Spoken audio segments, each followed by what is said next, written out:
tinha um sujeito lá, por exemplo, que hoje está trabalhando até numa ONG, a Winners, até, eu não sei se o Pedro, o pessoal todo estiver ouvindo algum dia esse podcast, porque agora lá é de madrugada, eu fiquei assim, extasiado com o trabalho da Winners. Tanto é que eu fiz uma live direto do campo de refugiados, chamando o pessoal para ser padrinhos de crianças lá, porque com R$ 200 por mês, você consegue colocar uma criança na escola lá, com aula de inglês e tudo mais. E tinha um rapaz lá que, o Raider, ele é cego e atravessou com a família para cá. Tinha uma senhora que falou com a gente assim, lá na Síria eu tinha 3 casas de aluguel. O meu filho nunca morou numa casa de alvenaria, porque eles estavam todos em barracas. Um dos sujeitos que estavam lá foi preso também, porque tem um outro problema hoje, que o governo do Líbano quer empurrar esse pessoal de fora. Eu conversei com o ministro das Relações Exteriores do Líbano lá, e falei com ele sobre a questão dos refugiados, que são 2 milhões no país. Ele falou assim, não, agora a guerra já acabou, eles têm que voltar para o país deles. Realmente, eu entendo o lado dos libaneses, mas não é tão simples voltar, porque muitos estão ameaçados de morte pelo governo. E um desses, esse caso aí do sujeito, ele tem uma raiva do Bashar al-Assad terrível, porque ele estava fazendo faculdade de Direito, quando ele saiu na rua, igual aconteceu com você, local, a diferença é que ele não era um estrangeiro. Também foi parado no blitz da polícia, falaram assim, onde você está indo? Eu estou indo para a faculdade. Por que você não está lutando na guerra para defender o seu país? Eu falei, não, porque eu não quis me alistar, eu quero terminar a faculdade, eu estou quase me formando. Não, então você não está lutando, é porque você é um espião.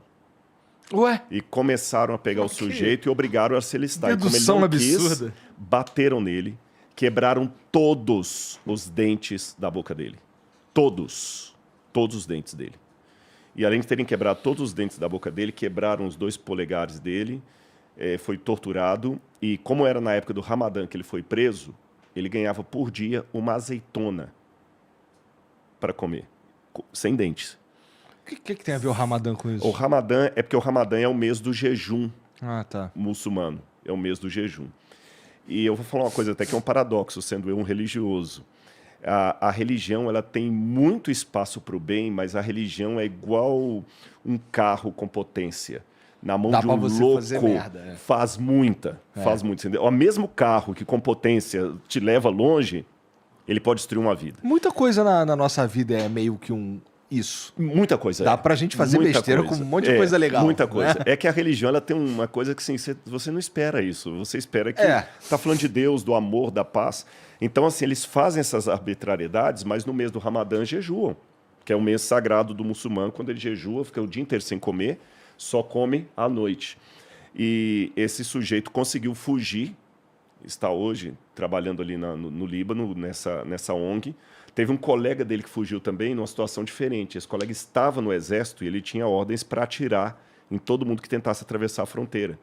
Quando foi um dia ele ficou louco, jogou a metralhadora para cima e saiu correndo, conseguiu passar. Então tem essas histórias. Mas, paralelo a essas histórias, tem histórias de superação muito bonitas. Eu fiquei assim muito surpreso, que eu esperava que no campo de refugiados eu ia ver um monte de miséria, de mosquito.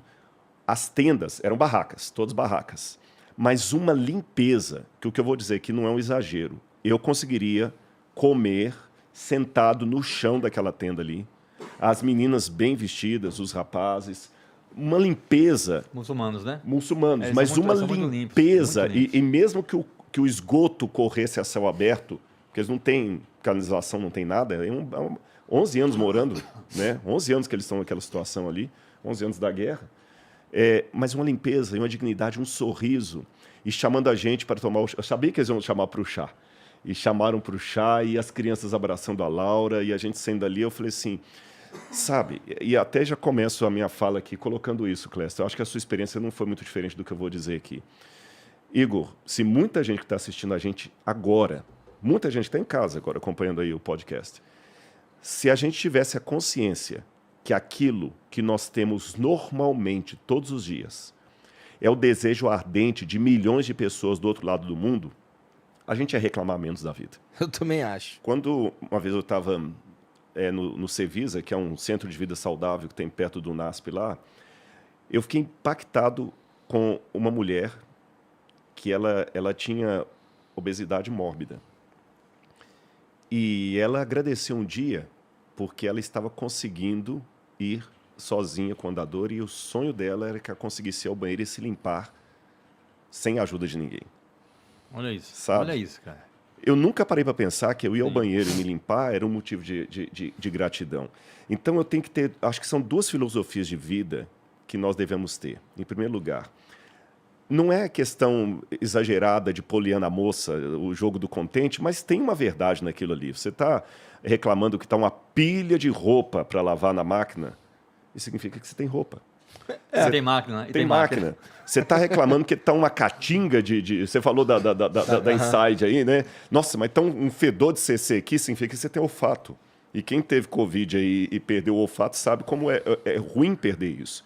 Então procure encontrar, mesmo nas coisas ruins da vida, não é masoquismo, nem ficar vendo a realidade com olhos cor-de-rosas, mas procure encontrar alguma coisa ali de bem naquilo. E em fazendo isso, procure também ser um canal de bênção para as pessoas. Porque quando você envolve com a caridade, com a prestação de serviço, muitos problemas emocionais se vão. Eu digo para vocês que muita gente hoje tem problemas sérios, não estou minimizando o problema de depressão, eu já tive isso, mas eu posso afirmar também, pela minha experiência própria, que muitos problemas de depressão, síndrome do pânico, autoestima, etc., muitos desses problemas não são tão solucionados como poderiam porque as pessoas tornam os seus problemas um filho único mimado. E filho único mimado é um saco, porque ele toma a sua atenção, rouba o tempo e não deixa você ter amigo, porque ele é um filho mimado. Você não pode sair com um colega porque ele não quer ficar sozinho. Você não pode comprar uma coisa porque ele quer outra. E se a gente pega o nosso problema e dá atenção demais para ele, ele vira um filho único mimado. Sabe? Eu concordo. A gente tem que pegar o nosso problema e dividir ele com 20 irmãos, que ele não vai ter tempo de frescura, sabe? Porque eu vi lá como é bom ser útil. Quando a gente viu aquelas crianças abraçando a gente felizes, cara, olha, os haters que me perdoem, mas vocês vão para o quinto do inferno, porque eu vou ficar preocupado com o hater, com tanta criança do outro lado do mundo me amando, me oferecendo um sorriso tremendo. Quanto tempo tu ficou lá no Líbano? A gente ficou 20 dias. Tá. 20 Bom, dias. Você falou que foi porque não foi só Líbano, né? Foi para outros países. Foi uma viagem de 4 meses. Exatamente. Só no Líbano ficamos 20 dias. Fui confundido com espião israelense. É mesmo? Aí, essa história é boa. Essa história é curiosa. A gente estava assim, gravando... Lá, eles acham que todo mundo eu estava fazendo Na Síria também falou isso comigo. A cara do Rodrigo. O Rodrigo tem cara de espião, pô. Pois é, já pensou. Ele chega com esse papinho, não, sou arqueólogo, não sou adventista. Não sei o quê. Não, então já fui... Tá, já falta... Eu tenho a minha coleção, né? Porque tem uns loucos na internet. Aí uma vez suspeitaram que eu era jesuíta infiltrado dentro da igreja adventista. Tem uns negócios, umas paradas dessas na internet aí. Que jesuíta infiltrado, espião e tal, tudo aí. Mas nunca israelense. Aí eu estava lá num bairro que é sede do Hezbollah. Tá. E ali estavam... Problema, hein, cara? Problema e tal, tava filmando e tudo, tava com a equipe, filmando e tal. Não podemos entrar com o drone ficou barrado. Todos os dias ia lá buscar o drone no aeroporto com todas as autorizações, todas. Um calhamaço de autorização assim, escrito em árabe, inglês, tudo. Igual você. Porque isso aí é o seguinte, quando você vai para um lugar desse, imagina que seja isso que ele esteja falando. Na Síria, por exemplo, para ir, quando eu peguei o visto de imprensa, eu tive de colocar numa lista todos os equipamentos que eu ia levar. Uhum. Então tinha lá meu celular, e não é só o celular, é o celular, modelo, marca, tudo mais. O celular, a máquina fotográfica, a máquina que eu levei da redação filmadora, tudo lá direitinho, bem descrito, entendeu? Uhum. É o caso que está falando. Exatamente. Aí. Tudo que ele foi fazer lá... E tinha tudo na lista. Lá. E autorizado a entrar. Quando chega lá, confiscaram o drone do cara. Confisca.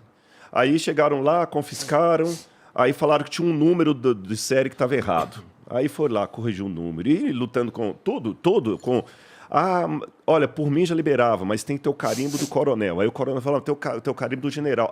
Tá com a inteligência. E o pessoal voltava lá no aeroporto, o drone não saía. A gente falava o mosquito branco, a gente criou alguns códigos. Não podia falar Israel, a gente falava o Rio Grande do Sul, porque falar Israel em inglês eles entendem, né? Aí eles só entregaram o drone quando eu e a Laura já estávamos indo embora no aeroporto, e mesmo assim eu fui escoltado por um oficial do Exército até a porta do avião. Para ter certeza, que o drone ia embora. E ele está até lá em casa guardado, que o drone não é meu e da equipe. Ele está com um lacrezinho que eu nem abri, vou deixar para eles abrir, com o lacre do governo lá. Mas aí nesse dia a gente estava filmando lá no lugar e tinha uma senhora que estava explicando algumas coisas, só ouvindo assim, eu não falo árabe, a guia estava traduzindo assim, daqui a pouco essa senhora saiu e vieram uns caras de moto, aí eu fui gravar, enquanto eu estava gravando, os caras falando alto lá, eu até pedi um pouquinho de silêncio, eles falando com a guia lá. Quando eu voltei, a guia, entre no carro agora e não levanta essa câmera mais. Porque ele entra no carro agora. Eu nunca vi a guia tão assustada como ela ficou naquele dia, né? Ela falou assim, vamos embora daqui. Aproveitar que os caras de moto saíram, porque eles podem voltar. O que é? Eles são do Hezbollah.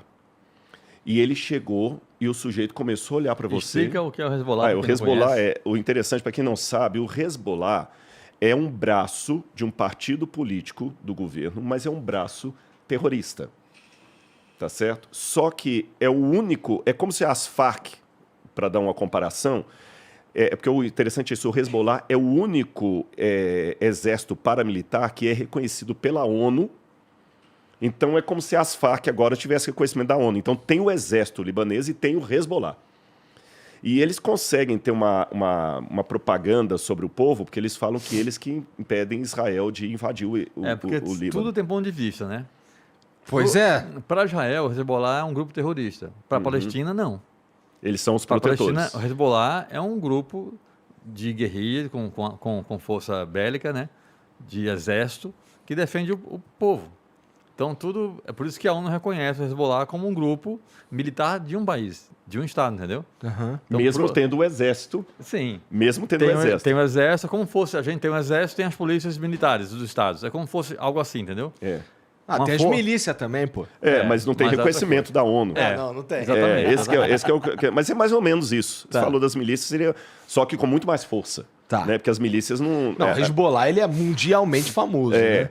Aí ele começou a falar, aí eu não estava entendendo o que ele estava falando em árabe, ela falou assim, ele falou que eles já estavam monitorando a gente pela cidade aqui e que você era um espião judeu, que você estava aqui porque estavam em guerra lá com a Palestina invadida, que é como eles chamam Israel. Eles não chamam Israel, eles chamam Palestina invadida.